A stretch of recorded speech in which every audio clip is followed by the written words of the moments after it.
Kondisi Israel semakin melemah hingga kacau balau lantaran dikeroyok 6 front pertempuran. Jenderal militer Israel pun mengakui bahwa pasukannya tidak mampu melakukan perlawanan. Terlebih, setidaknya ada 3.000 rudal musuh menyerang Israel setiap harinya. Dikutip dari Tribunnews.com, hal itu disampaikan oleh Jenderal Cadangan Pasukan Pertahanan Israel atau IDF Yitzhak Brig. Ia mengatakan Israel kalah perang di front Gaza dengan Hamas. Kondisi itu terjadi lantaran pasukan darat Israel terkikis dalam 20 tahun terakhir. Brig menyoroti ketidakmampuan tentara Israel melawan kemungkinan perang regional, termasuk serangan Hizbullah yang diluncurkan dari Lebanon tanpa henti. Tercatat setidaknya lebih dari 3.000 rudal, peluru, dan drone diluncurkan dari berbagai front. Di antaranya Lebanon, Suriah, Irak, hingga Yaman ke wilayah dalam negeri Israel yang menjadi pusat populasi. Brig juga mengatakan bahwa musuh mengerahkan segala kekuatan untuk menghancurkan fasilitas dan infrastruktur Israel, termasuk kamp tentara Zionis di darat, udara, maupun laut. Pihak Tiko Aryawardana, suami artis Bunga Citra Lestari, akhirnya angkat bicara mengenai dugaan penggelapan uang yang dilaporkan oleh mantan istrinya Arina Winarto alias Awe ke Polres Metro Jakarta Selatan. Pada Selasa 4 Juni 2024, kuasa hukum Tiko, Irfan Agasar, menduga laporan tersebut dibuat karena permasalahan rumah tangga antara kliennya dan pelapor yang belum tuntas.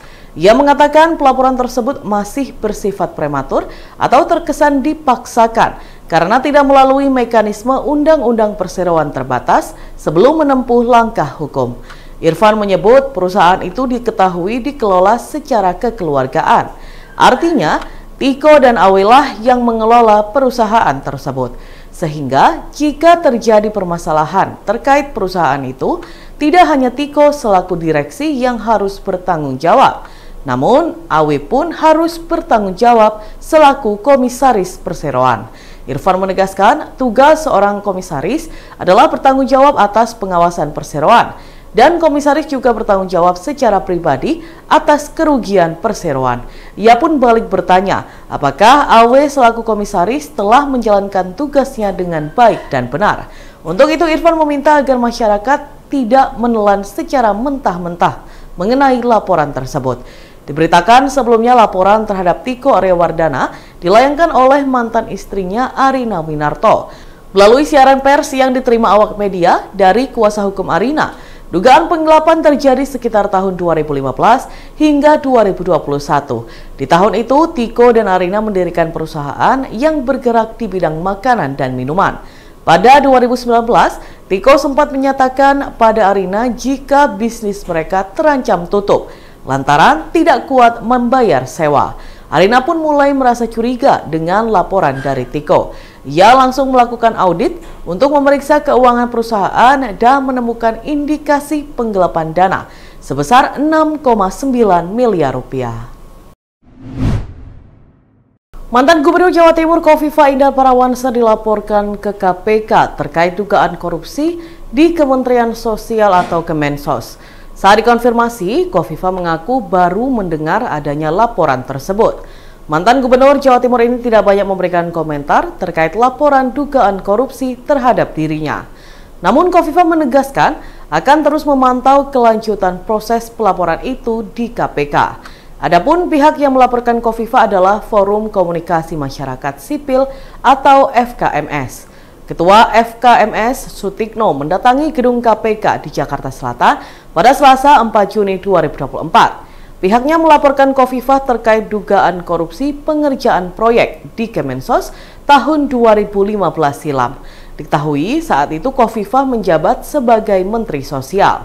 Sutikno menyebut nilai kerugian proyek itu mencapai 98 miliar rupiah berdasarkan audit dari BPK. Selain itu, ada pula pengadaan proyek tenda dengan dugaan kerugian 7,8 miliar rupiah.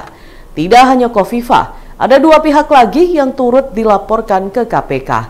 Keduanya yakni mantan Kepala Pusdatin Kemensos, Mumu Suherlan, dan kuasa pengguna anggaran atau KPA saat itu, Adi Karyono, yang kini menjabat sebagai PJ Gubernur Jawa Timur. Menjelang Hari Raya Idul Adha 2024, tidak hanya penjual hewan kurban saja yang meraup cuan lebih banyak.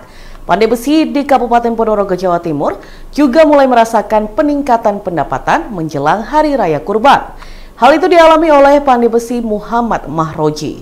Menurut pantauan reporter Tribun Jatim Network, pada Selasa 4 Juni 2024, pria 34 tahun ini sudah sibuk mulai pagi hari di rumahnya di Dusun Mojo, Desa Singgahan, Kecamatan Pulung, Kabupaten Ponorogo. Maklum saja, menjelang Idul Adha pesanannya meningkat secara signifikan dibandingkan hari-hari biasa. Jika biasanya Mahroji mendapatkan pesanan paling banyak 10 pisau dalam seminggu, kini orderannya bisa mencapai 80 pisau. Selain pisau biasa, Mahroji juga membuat pisau dengan ukiran menarik di pegangannya. Kayu untuk gagang tersebut dibuat dari akar kayu sono atau akar nogosari. Ia memanfaatkan kayu-kayu yang tidak dipakai dan mengukirnya dalam jangka waktu 3 hingga 4 hari.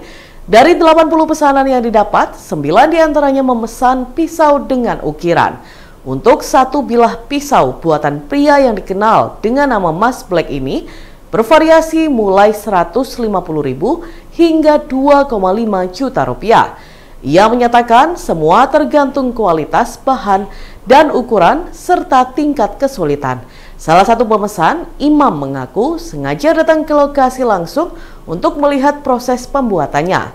Imam mengungkapkan ia memesan 10 bilah pisau untuk memotong hewan kurban dan beberapa di antaranya akan dibagikan ke kawan-kawannya. Dalam Tribunnews berikut kita simak bersama wawancara dengan pandai besi Ponorogo Muhammad Mahroji. Dalam satu minggu total ya Mas ya, untuk sembelian sapi itu ada 80. Ya. Terus untuk ukiran sendiri? Untuk ukiran sendiri ada 9 lah Mas, 9 orang lah. Soalnya harganya pun juga bukan murah. Contoh-contoh seperti ini, harganya kan bukan murah. Bahannya juga kualitas untuk segi bilahnya. Ini udah sampai mana aja Mas ini penjualannya? Kalau dalam negeri mungkin sampai itu Sulawesi, sampai Lampung, Batam, Jakarta, banyak lah Mas, soalnya kita kan jual online gitu. Jadi banyak dari sana-sana individual yang pesan. Untuk segi grosiran kita melayani kalau di luar hari raya Idul Adha. Untuk grosiran seperti arit, seperti pisau-pisau dapur, seperti itu. Terus ini sementara untuk yang umum itu masih belum dikerjakan, malah fokus ke Idul Adha ini atau gimana? Iya, fokusnya ke Idul Adha.